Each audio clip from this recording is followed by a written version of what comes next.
Welcome to be knowledgeful study of IGNOU.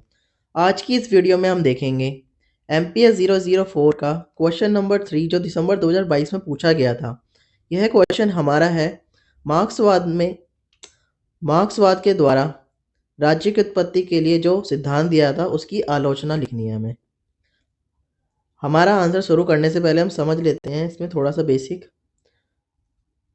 तो राज्य का परंपरागत सिद्धांत, राज्य व्यक्ति और समाज के लिए अनिवार्य है, ये बात करता है। वहीं इसके समर्थक प्लेटो भी कहते हैं कि राज्य में न्याय कायम करने के लिए राज्य का होना जरूरी है। अरस्तु भी कहते हैं उत्तम जीवन के लिए यह जरूरी है, अनिवार्य है।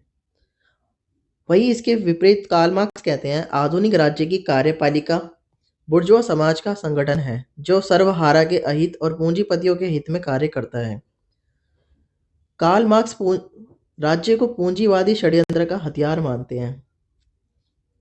इसी के फेवर में कार्ल मार्क्स ने राज्य के बारे में कहा है कि राज्य शासन पूंजीपतियों के हित में होता है। राज्य का शासन पूंजीपतियों के हित में होता है जो निम्न वर्गों का शोषण करता है, और राज्य के द्वारा वर्ग संघर्ष भी होता है, और राज्य का मजदूरों का अविश्वास होता है।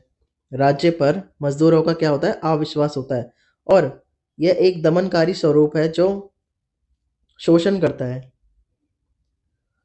और इस शोषण का अंत करने के लिए राज्य हमेशा निम्न वर्गों का शोषण करता है। और उनका ये भी कहना है कि आने वाले टाइम में राज्य का स्थान समाजवाद लेगा, और वहीं दूसरी तरफ राज्य विहीन समाज होगा, राज्य का कोई अस्तित्व नहीं होगा। अब इसके कुछ आलोचना वाले पॉइंट्स देख लेते हैं, फिर आगे हमारे मेन आंसर पे चलते हैं। कार्ल मार्क्स कहते हैं कि राज्य एक दमनकारी व शोषणकारी है। वहीं दूसरी तरफ आलोचक कहते हैं कि राज्य एक कल्याणकारी है जो लोगों का कल्याण करता है। दूसरी तरफ कहते हैं वह क्रांति संबंधी अवधारणा है।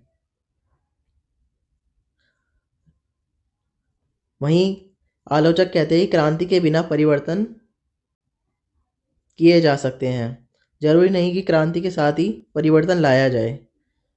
तीसरा है हमारा वर्तमान में लोक कल्याणकारी राज्य पर लागू नहीं है।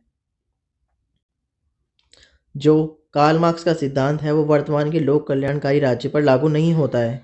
चौथा है हमारा रोगाग्रस्त राज्य का अध्ययन। कार्ल मार्क्स जो है वो रोगाग्रस्त राज्य का अध्ययन करते हैं, वह वर्तमान में उनका सिद्धांत मान्य नहीं है।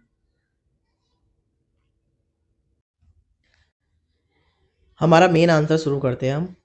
19वीं सदी के जर्मन दार्शनिक, अर्थशास्त्री और राजनीतिक सिद्धांतकार कार्ल मार्क्स ने अपने कार्यों में विशेष रूप से फ्रेडरिक एंगल्स के सहयोग से राज्य की उत्पत्ति पर एक अलग दृष्टिकोण पेश किया। राज्य की उत्पत्ति का मार्क्स का सिद्धांत उनके ऐतिहासिक भौतिकवाद के व्यापक सिद्धांत में गहराई से निहित है, जो दावा करता है कि समाज का विकास उत्पादन की भौतिक स्थितियों से आकार लेता है।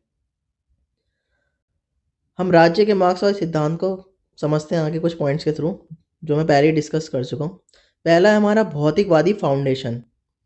मार्क्सवादियों का तर्क है कि राज्य किसी समाज में प्रचलित सामाजिक और आर्थिक संबंधों का उत्पाद है।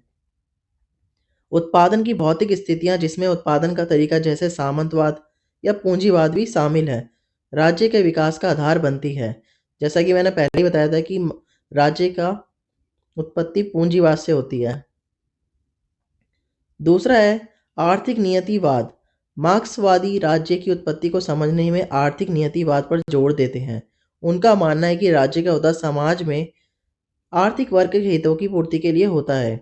उदाहरण के लिए पूंजीवादी समाज में राज्य को पूंजीपति वर्ग के हितों की सेवा करने के रूप में देखा जाता है। वर्ग संघर्ष। मार्क्स ने तर्क दिया कि इतिहास की विशेषता वर्ग संघर्ष है। मार्क्स के अनुसार राज्य एक वर्ग के लिए दूसरे वर्ग पर अत्याचार करने के उपकरण के रूप में उत्पन्न होता है। आदिम साम्यवादी समाजों में राज्य की कोई आवश्यकता नहीं थी, क्योंकि वहां कोई निजी संपत्ति या वर्ग विभाजन नहीं था। हालांकि निजी संपत्ति के उद्भव के साथ वर्ग भेद विकसित हुआ, जिससे शासक वर्ग के हितों को लागू करने के लिए राज्य की आवश्यकता पैदा हुई। फोर्थ पॉइंट कहता है हमारा वर्ग नियम के उपकरण के रूप में राज्य।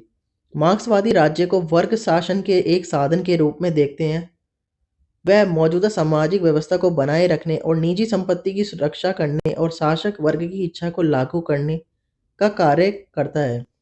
सरकार, सेना और कानूनी प्रणाली सहित राज्य तंत्र को आर्थिक रूप से प्रभुत्वशाली वर्ग के हितों की सेवा करने के लिए देखा जाता है।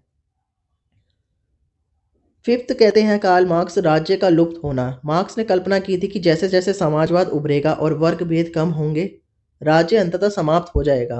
यह विचार अक्सर पूंजीवाद से साम्यवाद में संक्रमण से जुड़ा होता है। एक साम्यवादी समाज में जहां वर्ग भेद मिटा दिए जाते हैं, वर्ग शासन लागू करने के लिए राज्य की आवश्यकता समाप्त हो जाएगी। अब हम इसकी आलोचनाएं देखते हैं। सरलीकृत नियतिवाद। आलोचकों का कहना है कि मार्क्स का राज्य सिद्धांत जटिल ऐतिहासिक प्रक्रियाओं को आर्थिक नियतिवाद तक सीमित करके उनका सरलीकरण करता है। जबकि आर्थिक कारक निसंदेह प्रभावशाली है, उन्हें अन्य सामाजिक, सांस्कृतिक और राजनीतिक कारक भी राज्य को आकार देने में भूमिका निभाते हैं। दूसरा इसकी आलोचना है, मार्क्स का सिद्धांत विभिन्न ऐतिहासिक और सांस्कृतिक संदर्भों में राज्य के रूपों और कार्यों की विविधता का पूरी तरह से वर्णन नहीं करता। वह राज्य संरचनाओं, कार्यों में भिन्नताओं को पर्याप्त रूप से संबोधित किए बिना राज्य को वर्ग शासन के एक उपकरण के रूप में समरूप बनाने की ओर अग्रसर है। थर्ड आलोचना हम कहते हैं role of ideas and culture. विचार और संस्कृति की भूमिका। आर्थिक कारकों पर मार्क्स का ध्यान राज्य को आकार देने में विचार, संस्कृति और विचारधारा की भूमिका को दरकिनार कर देता है। राज्य केवल वर्ग उत्पीड़न का एक साधन नहीं है, बल्कि एक ऐसा भी क्षेत्र है जहां विचार, मूल्य, सांस्कृतिक कारक महत्वपूर्ण भूमिका निभाते हैं।